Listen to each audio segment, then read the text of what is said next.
कृष्ण कौशिक नाम है जी। ये क्या कार्यक्रम है आपका?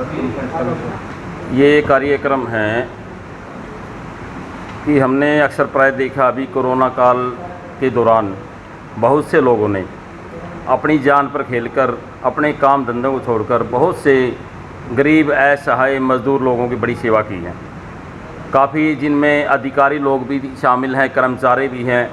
काफ़ी जगह देखा गया है कि पत्रकार भी भागते दौड़ते नज़र आए हैं। समाज सेवियाँ जैसी संस्थाएं हैं उन्होंने भी बहुत दूर दूर जाकर भी, नज़दीक से भी, हर तरीके से जो भी उनसे बन पड़ता था काफ़ी कुछ अच्छा लोगों के लिए खाने की व्यवस्था की है। और दोनों टाइम का यह कि महामारी के दौरान भी, इतना भयंकर संकट के दौरान उन्होंने बड़ी मेहनत की है। तो हमारे दिल में एक दर्द था कि इन लोगों ने, जिन्होंने एक ज़िंदगियाँ दी हैं दूसरे लोगों को, चाहे वो अस्पताल का कर्मचारी हो, चाहे वो पुलिस विभाग का कर्मचारी हो, चाहे वो किसी अन्य विभाग का कर्मचारी हो, चाहे सेवादार हो, नौकर हो, माली हो, जिसने भी एक अच्छा काम किया है, जन कल्याण का कार्य किया है, उनको सम्मानित करने का हमने अपनी कमेटी में विचार रखा। सभी कमेटी में ये इस विचार से सहमत हुए और हमने इसे फैसला किया कि हम 21 अगस्त को यानी स्वतंत्रता दिवस के 75वें उत्सव पर, तो हमने ये कि शहीदों को ये एक तरह से पुष्पांजलि, श्रद्धांजलि अर्पित होगी। तो हमने इसी उद्देश्य से ये कार्यक्रम रखा कि हर जिसने भी जिस विभाग में या जिसमें भी जिस लोग ने भी, आम जन जिसने भी एक दूसरे की मदद की, हम उसको सम्मानित करेंगे। सम्मान देने का कार्यक्रम पहुँचेंगे, किनके हाथों से सम्मान किया जाएगा क्या? देखिए, इस विषय पर हमने एक सामाजिक भावना के अधिकारी की हमने जब तलाश सोचा, बारे में सोचा, तो हमने आज के दौर में जो डीजीपी आर.सी. मिश्रा जी हैं पंचकुला में, तो हमने कई बार देखा कि वो सामाजिक कार्यों में कई बार भाग लेते हैं।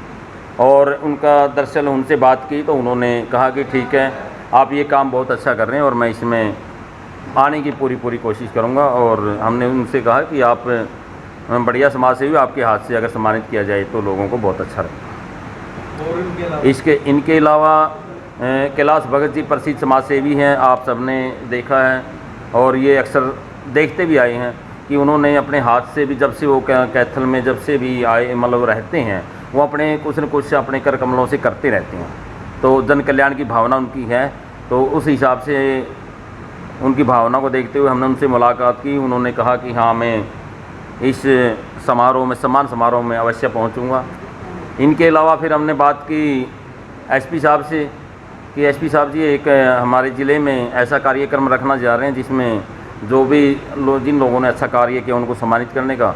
तो एसपी साहब ने भी कहा कि मैं भी आपके इस कार्यक्रम में ज़रूर पहुंचूंगा।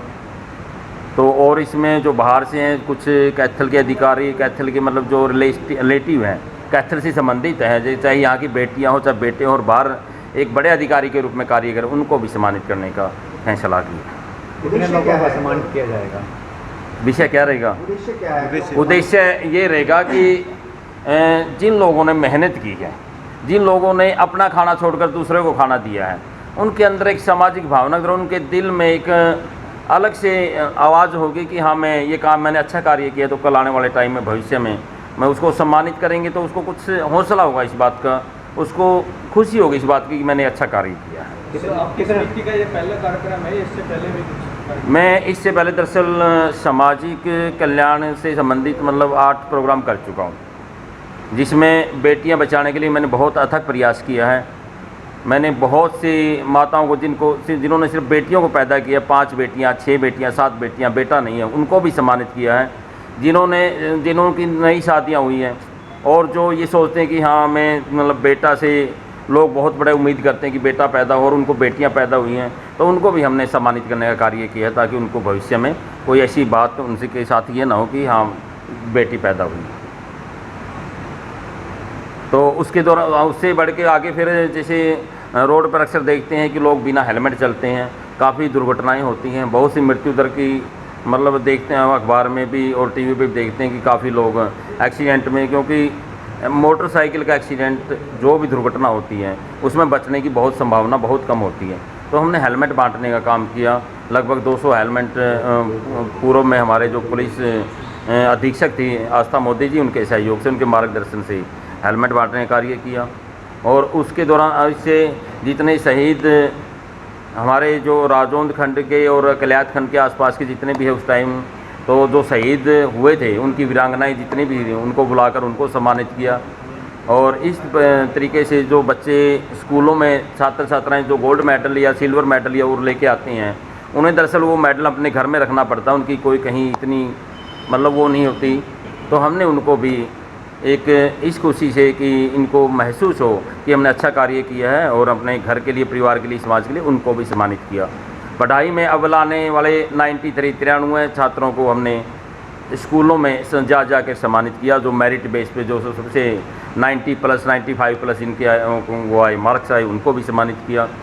और अभी फ़िलहाल जिसमें कोरोना काल में ईंट भट्ठे जो हैं काफ़ी, वो मज़दूर कार्य करते हैं, वो ना अपने घर पहुंच पाए कोई भी किसी वजह से।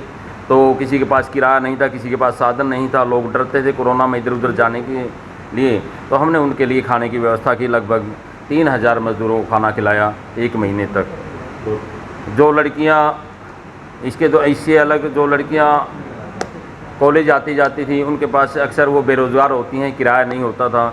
तो हमने 2019 में लड़कियों के लिए ऑटो चलाने का काम किया, जिसमें 5 रुपये में कॉलेज आने जाने का, बस स्टैंड से कॉलेज आने जाने का जो साधन था हमने 5 रुपये में उपलब्ध करवाया।